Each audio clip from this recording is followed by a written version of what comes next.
Welcome back to The Ed Show. Our debate analysis continues. Republican debate crowds have booed an American soldier, cheered for the death penalty, and applaud the death of a man who could not afford insurance. Well, tonight, the crowd cheered Herman Cain for saying, if you're unemployed, it's your own fault. Herman Cain, I got to ask you, you said, quote, 2 weeks ago, you said, don't blame Wall Street, don't blame the big banks. If you don't have a job and you're not rich, blame yourself. That was 2 weeks ago. The movement has grown. Do you still say that? Yes, I do still say that. And here's why. That right there is part of his popularity. He doesn't back down, and that's what people like about him. The Occupy Wall Street movement is more popular than any of the 7 candidates on that stage tonight. Any Republican who attacks this middle-class movement is writing a ticket to defeat in 2012. Let's turn to Martin Bashir, host of the Martin Bashir weekdays at 3 p.m. here on MSNBC, and Erica Payne, founder and president of the Agenda Project. Great to have both of you with us tonight. Martin, who won tonight? Who got the knockout punch in the third round? I tell you what I think. I think this was the best reality show that we've seen. It was a combination of Big Brother that ended with Big Loser, and the Big Loser was the GOP. They came onto the stage with this fantastic music. They threw punches. They went for Herman Cain at his weakest point, which is 999, and his response, 9 oranges, 9 apples, 9 bananas. And then they all went for Mitt Romney on Romney Care and smacked him a few times, and he didn't cope very well. So it was fantastic. It was like watching them go into the Big Brother house, have a fight with each other, and we saw it all before us. And you know, the most depressing thing of all was when you thought about the position that they are seeking to hold. In all seriousness, I think you would be hard-pressed to imagine any one of them in the position of president. You know, Erica, I go back to the competition for the nomination for the Democrats when Barack Obama and Hillary Clinton were going back and forth at one another. And there were other candidates in there that were seasoned, public servants. It never got like that. What do you make of this demeanor tonight? Well, I think you're seeing a sign of desperateness from a lot of the candidates. So they really want to get in there and say what they have to say. But I just think that most of them are out and 2.5 of them are still in. And so in my mind, Herman Cain needed to stand up, defend his plan. He did it reasonably well if you're a Republican watching it. Mitt Romney needed to not completely lose his cool when he was going to be the main person under attack. I think he essentially did it. And Rick Perry needed to come up from behind, which I don't think he quite got there.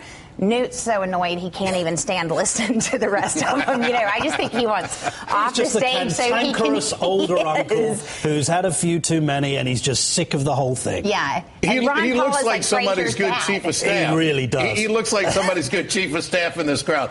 But, Erica, did Rick Perry resurrect himself a little bit tonight? I mean, he went hard on the energy. He went after Mitt Romney, showing that he can be aggressive, and he's been tanking in the polls the last 3 weeks, but the guy's got $17 million. He showed more fight tonight. Well, I mean, he couldn't have done worse, right? So the only thing, he was either going to kill himself completely or it was going to be some upside. He had a little bit of upside. I think his response on immigration was actually an interesting response, given that he is one of the only people. It was relatively measured. Well, it was. And the fact of the matter is he's one of the only people who's actually dealt with it. And so listening to that, I think for a Republican watching, you felt like you were actually having an honest answer. And when he challenged Michelle Bachmann and said, you in Congress come and deal with what I've had to deal with in my state, I think he knocked her out. All right. Rick Santorum, I felt like he had done his homework going into Absolutely. tonight. In fact, I think that if you look at the debate overall, they were terrible on foreign policy.